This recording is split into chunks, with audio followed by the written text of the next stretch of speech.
So if you want to learn how to make a shampoo bar, you have come to the right place. I'm actually going to make a solid shampoo bar in a crock pot. It was a request that came in one of the comments, so I'm going to show you another way to make these in a crock pot. The cool thing about solid shampoo bar is they are shampoo just in solid form, so it makes traveling a little bit easier.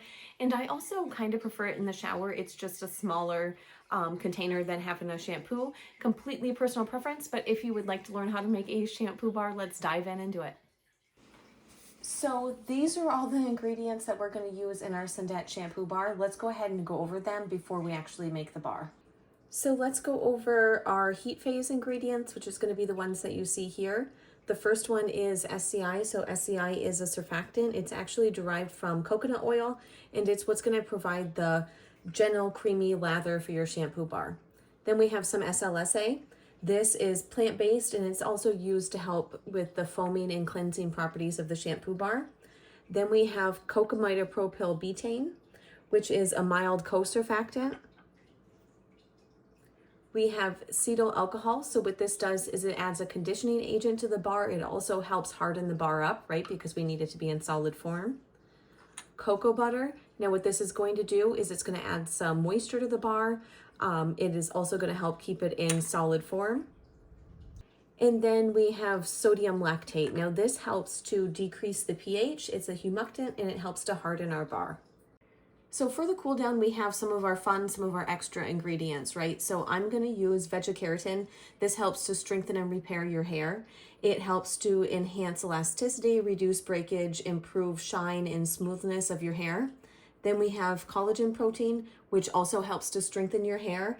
It helps to enhance the shine and creates like a protective barrier over your hair. I have Germo Plus, which is my preservative, because the bar is going to get wet. So that's just to help keep it fresh. And then I have fragrance oil, which is just going to add a lovely scent to our bar. Now that we have that covered, now that we kind of have an overview of our ingredients, let's actually get to the business of making the shampoo bar. Now I'm going to make this shampoo bar in a crock pot. It was actually a request in one of my other videos in the comments. So one thing to note, when you are measuring your surfactants or when you are pouring them, you really want to go in slowly. See the poofing on there? It can cause lung irritation. So make sure you have your protective equipment, but when you pour, just try to take your time, pour close to the container. Next, we're going to pop in our SLSA. And our Cocamidopropyl Betaine. What I'm going to do now is go ahead, I'm going to turn the crock pot onto high and put the lid on it, and we're going to allow this to warm up a bit. Periodically, you're going to want to come in here and mix everything together just to make sure it's all heating up evenly. As you can see, this has been in here for about 25 minutes and the noodles haven't even started to melt. So we will come back and keep an eye on this. The crock pot tends to take a little bit longer than the double boiler, but if you have the extra time, it does make it just a bit easier, I feel.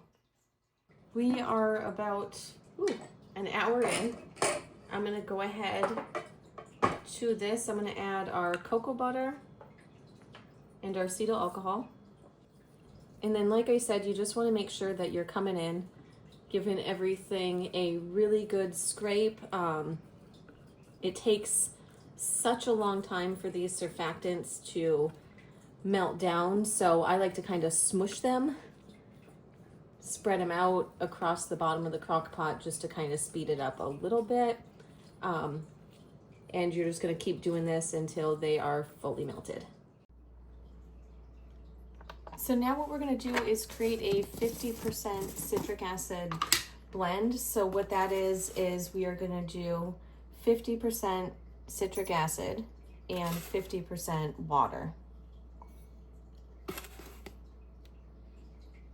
And when you're measuring something like this, you really want to be precise. So take your time and make sure you get it exactly to 10 grams of citric acid.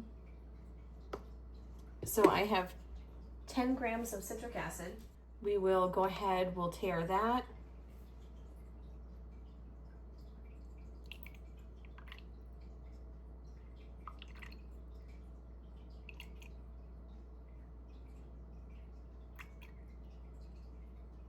And I'm adding 10 grams of water. Go ahead, give this a really good mix. What we want to do is dissolve all of that citric acid into the water. And because it takes a little bit to mix and because we have some time while that's in the slow cooker, I figured we could just get this prepared right now. This is starting to get to where we want it to be. So we're going to go ahead and add our sodium lactate to it. And I think I'm going to turn it down to a low heat. We are going to completely mix in the sodium lactate.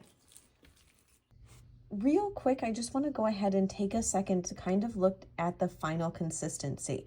So when this is ready to be used, it's going to be the consistency of like mashed potatoes or applesauce. But as you can tell, all of the noodles are melted in here. So that's one thing that you want to keep an eye out for, is that everything is really fully melted. And we're going to get ready to test the pH. So we're going to need 1 gram of the shampoo bar.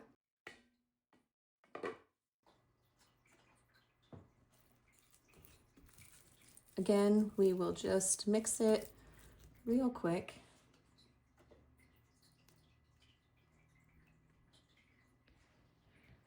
Again, this is another time when you want to be very precise, so just take your time when measuring. I mean, when we're trying to get 1 gram, super important to take your time.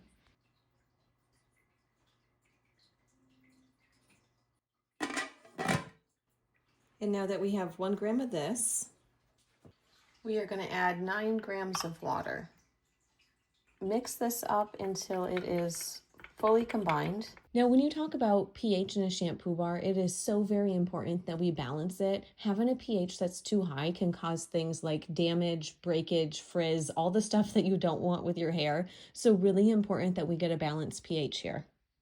Now we can do this too, how we did 1 gram with 9 grams of water. We can do 1/2 gram with 4.5 grams of water.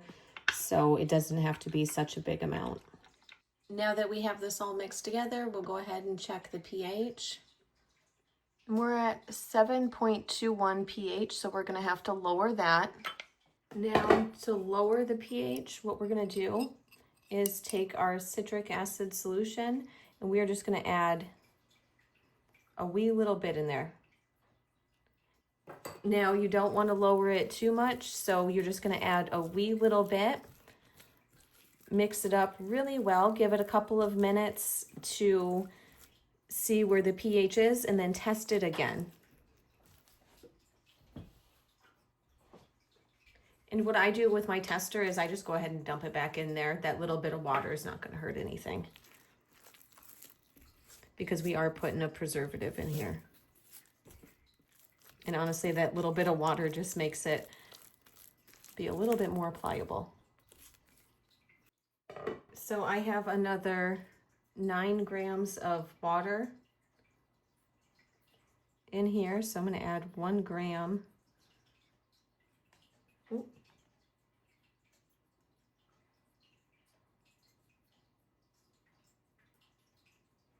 Of our shampoo bar. And here we are again testing the pH. And we are at 5.11, which is perfect because we want to be between 4 and 5.5. So now that our pH is where we need it to be, we're going to go ahead and turn the crock pot off because we no longer need the heat. In fact, we need this to cool down for our cool down ingredients. So while this is cooling off, what I like to do is, if you're going to add any color, go ahead and add that in right now. So I'm just adding a little bit of a light pink mica. And it is just, sometimes it can be so difficult to get this to mix in. I like to just start it as early as I can. And I think maybe I'll get a bowl or something to mix this in. So I moved us into this container for a few reasons. Number 1, I want everything to cool down a little bit quicker. Number 2, I figured it'd just be a little bit easier to work with. So now we are going to add our cool down ingredients. I just added our collagen. Now I'm going to add our veggie keratin. We are going to add our fragrance oil. And lastly, our preservative. And this is not going to be the easiest thing in the world to mix. Now, I don't know that I am vibing with that color. I kind of wanted a more pink. So let me get some more mica. Well, I didn't have any more pink, but I have a cream.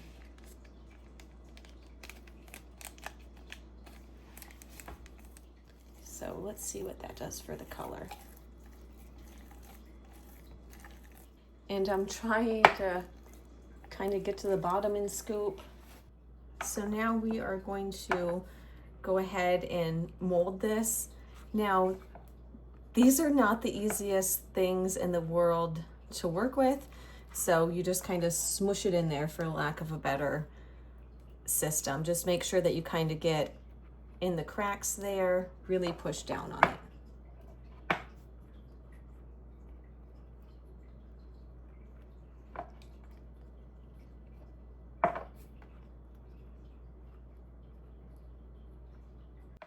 And this is one of those formulas that, although you have to wait until it's cooled down for some of the ingredients, once you get them in there, you want to work pretty quickly, because this is going to want to go solid on you right away.